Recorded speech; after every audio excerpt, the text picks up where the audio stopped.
Hello, welcome to Gurukul's Cat 100 series, a series that's designed specifically to take you from your study room to the corporate boardroom. I am Prady and this is Verbal Mastery with Prady.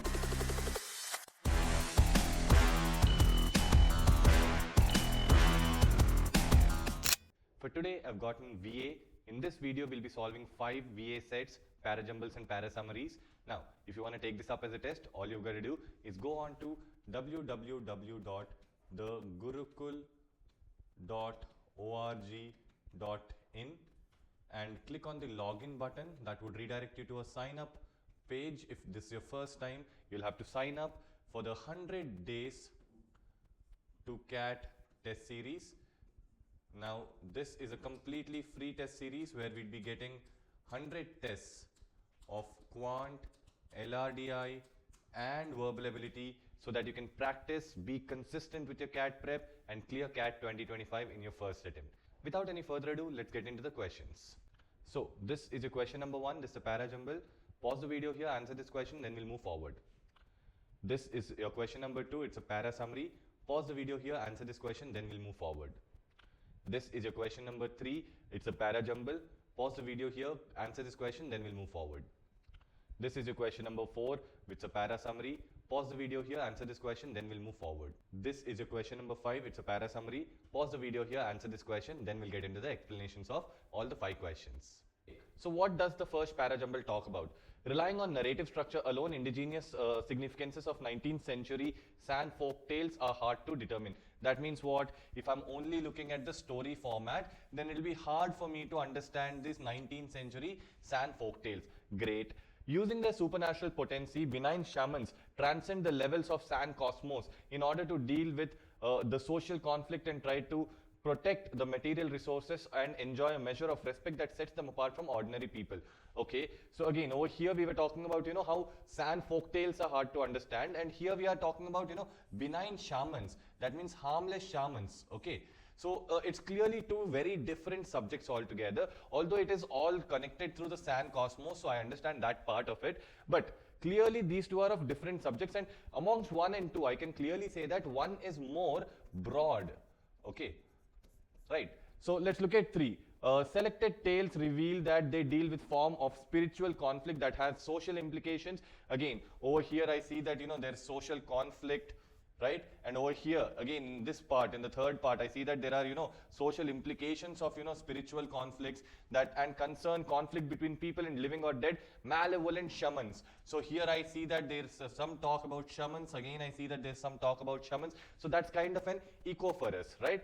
Now, over here in the 4th sentence, meaning can be elicited, that means understood, meaning can be brought out, okay, and the tales contextualized by probing beneath the narrative of the verbatim. That means not just the story of the words, but you have to go deep down, original language records and exploring the connotations of highly significant words and phrases. So here, this is again talking about the story. Okay, so I can understand that 1 is the most broader one. Okay, it's the most broader sentence. So I will start off with 1 and the next sentence that will go is 4. Okay, now amongst 3 and 2, if you look at 3 and 2, 3 kind of starts off, kind of introduces some kind of a spiritual conflict. Okay, and it tells about malevolent shamans, which is again contradicted in 2, okay, by talking about benign shamans, right? So the correct order should be 1, 4, 3 and 2. Now let's go into the second question. The second question says North American walnut sphinx moth caterpillars. Okay, it doesn't matter which caterpillars. We know that, okay, this insect, okay, looks like easy meals for birds, but they have a trick up their sleeve. All right, so what am I doing? I'm basically cutting all of this. I'm just writing some insect. Okay, so this insect looks like an easy meals for birds, but they have a trick up their sleeve. They produce whistles that sound like bird alarm calls. Okay, so this insect produce sounds like a bird alarm, which scares potential predators away. At first, scientists suspected birds were simply startled by the loud noise. That means they were just irritated by the loud noise, they were shocked by the loud noise. But a new study suggests a more sophisticated mechanism. The caterpillar's whistle appears to mimic a bird alarm call. Okay, so it's not that they're just scared of the loud noise, but that they're thinking it's a bird alarm call. Okay, sending avian predators. Avian predators, this big word just means birds. Okay, so avian, something related to air. So avian predators scrambling for cover. When pecked by a bird, these caterpillars whistle by compressing the bodies like an accordion. Accordion is a musical instrument, and forcing air out through specialized holes in their slides. The whistles are impressively loud. They've been measured over this much, so some 50 decibels over 5 centimeters from 5 centimeters away from the caterpillar, considering they're made by a 2-inch long insect. So it's surprising that these insects can make such loud noises. So but the whole point of me looking at this, what is the whole idea that I get from here is that there are certain insects, okay, which make loud noises, okay, when they are attacked by birds.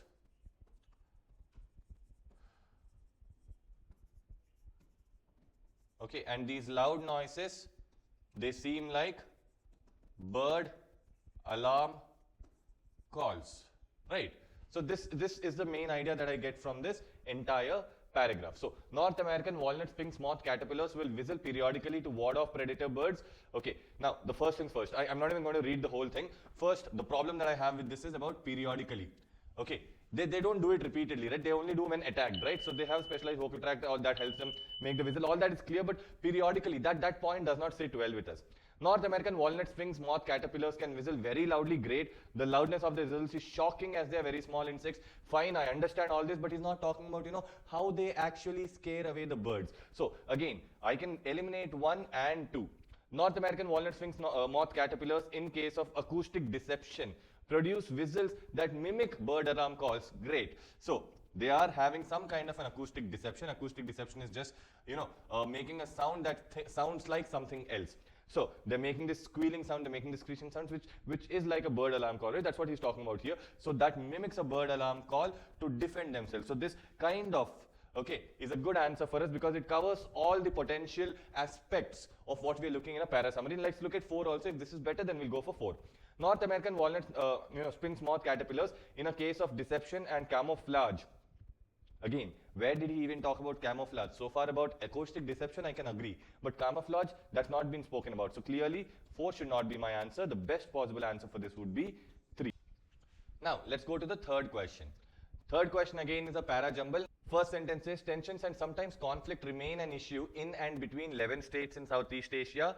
And he's given the names of all those 11 states. So for me, so far, I'm just going to ignore this part altogether. I'm not going to be bothered about the names of, whatever are coming. I'm just bothered about the, idea that's coming over here, that there's tension sometimes in and between these 11 states. China's rise as a regional military power and its claims in South China Sea have become increasingly pressing security concern for many South Asian states. So which South Asian states are they talking about? Probably these South Asian states they are talking about. So, okay, so there should be one understanding right now that 2 must come after 1, okay. Since the 1990s, security environment of Southeast Asia has seen both continuity and profound changes. Okay, so this part looks very broad to me. So maybe this is the starting. Now what about the last one? These concerns cause states from outside the region to take an active interest in Southeast Asian security. So far these 3 sentences are still about Southeast Asian, but this one is talking about, how other countries outside the region. So this should come towards the end. That's what we should understand. Okay. So amongst these 4, since this is the broad one, I'm going to take 3 to be my starting. Now over here he's talking about both continuity and profound changes. Now these continuity changes are what we are seeing over here in 1, that tensions and conflict are there in and between the 11 states. So I'm going to put 1 next. And after this, we see that it's going specific into China, okay, and putting the blame on China. So it's going into, telling us why is all of this happening. So I'm going to go with 2 next, and obviously at the end, these concerns, the concerns about, China claiming, things in South China Sea, and it's becoming increasingly a security concern. So this security concern and all is what I'm looking at as these concerns. So 4 should be towards the ending. So my correct order should be 3, 1, 2, and 4. Now let's move to the next question. Over here, both Socrates and Bacon were very good at asking useful questions. In fact, Socrates is largely credited with coming up with a way of asking questions, the Socratic method, which itself is at the core of scientific method. So basically what are they telling us? That they're the 2 guys, okay, and they're very good at asking questions. In fact, this fellow, one of them, Socrates, he came up with a way of asking questions, which was nothing but the Socratic method, okay. And that Socratic method is at the core of scientific method, which was popularized by Bacon, okay. So So far, I understand that these two people were very good at asking questions. That's the best thing that I can come up with. The Socratic method disproves arguments by finding exceptions to them and can therefore lead your opponent to a point where they admit something that contradicts to their original position. Okay, fair enough. So here, Socratic method is kind of disproving arguments. That's one thing that we should understand. In common with Socrates, Bacon stressed it was improved to disprove a theory. So Bacon also says that it's important to disprove a theory. So both of these people, what they're basically saying, they're saying that yes, disprove a theory. That is important for us to understand how things work, as it is to prove one. And the real world observation and experiment were key to achieving both the aims. Bacon also saw science as collaborative affair with scientists working together, challenging each other. Great. So one more thing is that Bacon saw that we should be working together and we should be challenging each other. Okay. So let's now look at the options. But before that, what's the idea that I get from all of this? The main idea, okay, that I get is that, okay, Socrates and Bacon, they're good at asking questions. Second idea, okay, both of them believed in disproving a theory. Third idea, well, this only Bacon, he said that we should collaborate and challenge each other. So these are the ideas that I get from this particular passage. Now, both Socrates and Bacon had clever questioning, very good, of the opponents to disprove their arguments and theories. Great. So that's what covers 1 and 2 of this. So this is, a good answer, although not extremely accurate, because definitely I cannot see the third idea coming. But if third idea is not coming in any of them, then this is just as good as any answer there is. Both Socrates and Bacon advocated challenging arguments and theories by observation and experimentation. Now see, both of them didn't argue about observation and experimentation. So he said that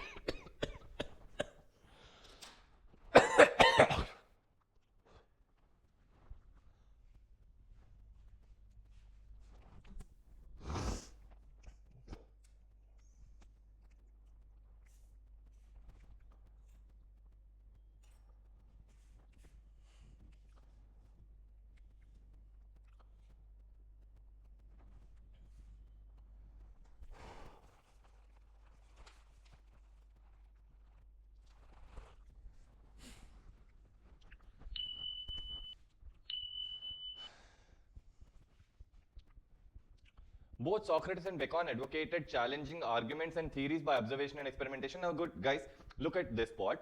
Bacon stressed it was important to disprove a theory as it was to prove a real one. Okay, and real world observation and experimentation were key to achieving both the aims. So these were the keys to achieving those aims, but they never said that yes, we'll have to challenge theories by observation and experimentation. So this is just a wrong rephrasing of the words that are given in the passage, so this should not be our answer. Both Socrates and Bacon advocated confirming arguments and theories by finding exceptions. Again, it's not about them confirming exceptions. It's about questioning the opponents in such a way that they themselves would reveal or lead their opponent to admitting something is contradicting. So this is again a wrong rephrasal. So we're going to take it out. Now, 4 says both Socrates and Bacon advocated examining arguments and theories from both sides to prove them. What is this both sides? Now, there's no mention of both sides in the paragraph, right? So, this should not be a correct answer. The best possible answer becomes 1. Now, let's go to the next question. A fundamental property of language is that it's slippery and messy and more liquid than solid, a gelatinous mass that changes shape to fit. Now, what is he talking about over here? He's saying that language can be taken the way it flows. Okay, it's not that everything is fixed. In fact, it's more liquid. That means, yes, it can absorb the shape of anything.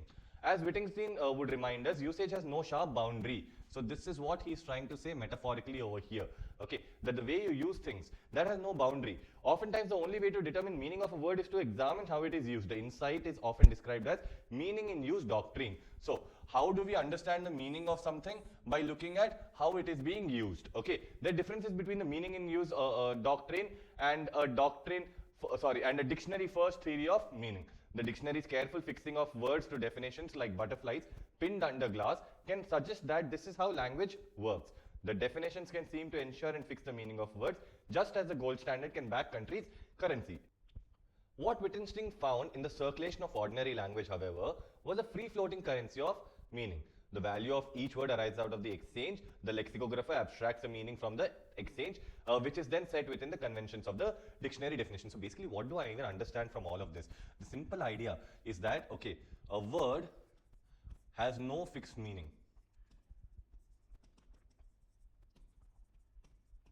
Okay? We use words in context. We use words in context, and from this usage, okay, from the usage, a meaning comes out. Then a lexicographer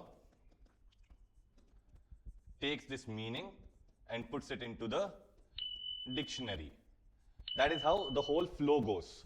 Okay, so you use words, then you find out the meaning, then someone takes that meaning and then they put it into the dictionary. So dictionary definitions are like gold standards: artificial, theoretical and dogmatic. Actual meaning of words is their free exchange value. Now this is almost true, okay, this is almost right, but the problem I have with this option is about this word dogmatic, which shows that they're very rigid and opinion based.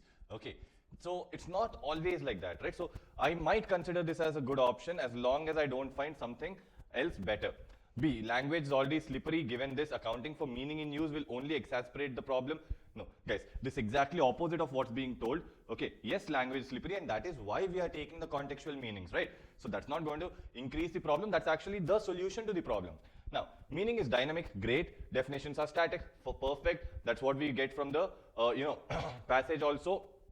And the meaning in use theory helps us to understand the definitions of words are culled from their meaning. That means they are cut from the meaning. They're taken from the meaning in exchange and use, not in vice versa. That means we're not taking a definition from a dictionary and then using it into our context. We are using it in the context. We're using the word in some context, and then we are ascribing the meaning from that context to the dictionary. So this fits perfectly. So this is a better option than 1 so far. So I'm going to go with this unless 4 proves to be even better. The meaning of words in dictionaries is clear, fixed and less dangerous and ambiguous than the meaning that arises from the words that are exchanged between people. Again, what is dangerous and all this has not been told to us, right? So this is really not what he's talking about. So we're going to take this off. Although it's less ambiguous, we get the meaning into the dictionary because of the context. So the best possible answer over here becomes third one. If you've stayed till here, please drop a like on this video. It motivates us a lot to keep making such videos for you. If you know a friend who's confused eternally about which resource to prepare from, show them the way, share this video with them, and I'll see you in the next video. Hope you enjoyed learning from today's session. This series is designed to help you with your CAT preparation and practice daily. We are with you in this journey. To watch the next video, click here. And to watch Gurukul's CAT 100 series, study room to boardroom, the entire playlist, click here. If you learned from today's session, like, share,